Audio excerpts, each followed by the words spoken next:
അമ്മയ്ക്ക് ഇങ്ങനൊരു സ്ഥാപനവുമായി ബന്ധമുള്ളതിനെ കുറിച്ച് എനിക്ക് അറിയില്ലായിരുന്നു. ജയശ്രീ മാഡവും വസുന്ധര മാഡവും പിന്നെ അവരുടെ കുറെ സുഹൃത്തുക്കളും ചേർന്ന ഈ സ്നേഹാലയം തുടങ്ങിയത്. അന്ന് ക്രിമിനലുകളുടെ കയ്യിൽ നിന്നും പലരെയും രക്ഷപ്പെടുത്തി ഇവിടെ താമസിപ്പിക്കുകയും അവരുടെ കുട്ടികൾക്ക് പഠിക്കാൻ വേണ്ട കാര്യങ്ങളൊക്കെ ഏർപ്പാടാക്കുകയും ചെയ്തിരുന്നു. അതിൽ പലരും ഇന്ന് നല്ല നിലയിലെത്തിയിട്ടുണ്ട്.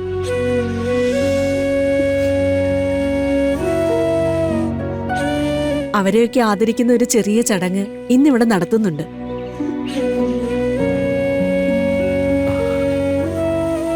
നമ്മളിപ്പോ അവിടേക്കാ പോകുന്നത്. നിങ്ങൾ വരൂ.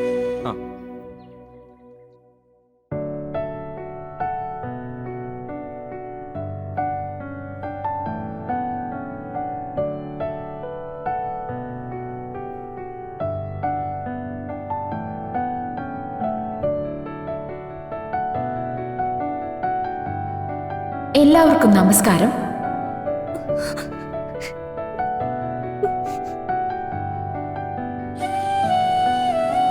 ജയശ്രീ മേഡം ചെയ്തിട്ടുള്ള കാര്യങ്ങൾ എന്തെല്ലാമാണെന്ന് നമുക്ക് എല്ലാവർക്കും അറിയാവുന്നതാണ്.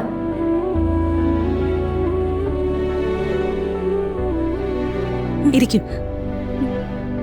ഇവിടെയുള്ള ഓരോരുത്തരുടെയും ജീവിതത്തിൽ മാറ്റങ്ങൾ വരുത്താനും തകർന്നു പോയൊരവസ്ഥയിൽ നിന്നും വീണ്ടും ജീവിതത്തിലേക്ക് കൈപിടിച്ചുയർത്താനും അന്ന് ജയശ്രീ മേഡം ചെയ്തു വെച്ച കാര്യങ്ങൾ ഇന്നും തുടർന്നു വരികയാണ്. കൊച്ചു കുഞ്ഞായിരിക്കുമ്പോൾ ഈ സ്നേഹാലയത്തിൽ എത്തുകയും ഇവിടുത്തെ ആളുകളുടെ സ്നേഹവാത്സല്യങ്ങൾ ഏറ്റുവാങ്ങി മിടുക്കിയായി പഠിച്ചു മുന്നേറി ഇന്ന് നമുക്ക് എല്ലാവർക്കും അഭിമാനിക്കാവുന്ന നിലയിൽ ഒരു ഡോക്ടറായി മാറിയ ശ്രീ ധന്യ ജയശ്രീയെ ആദരിക്കാൻ നമ്മുടെ എല്ലാം പ്രിയങ്കരിയും ശാസ്ത്രീയ സംഗീത ലോകത്തെ മഹാപ്രതിഭയും ഈ സ്നേഹാലയത്തിന്റെ എല്ലാമായ വസുന്ധര മേഡത്തെ ക്ഷണിക്കുകയാണ്.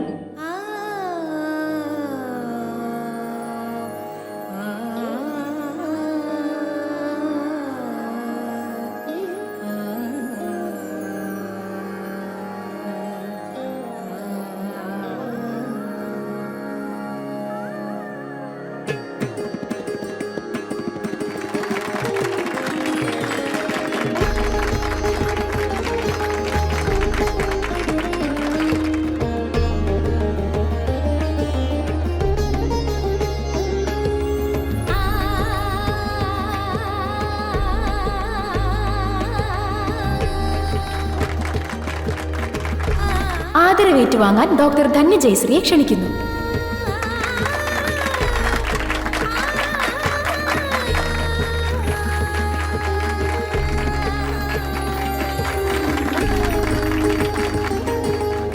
കൺഗ്രാറ്റ്സ്. Thank you madam. അടുത്തതായി ശ്രീ അഞ്ജലി.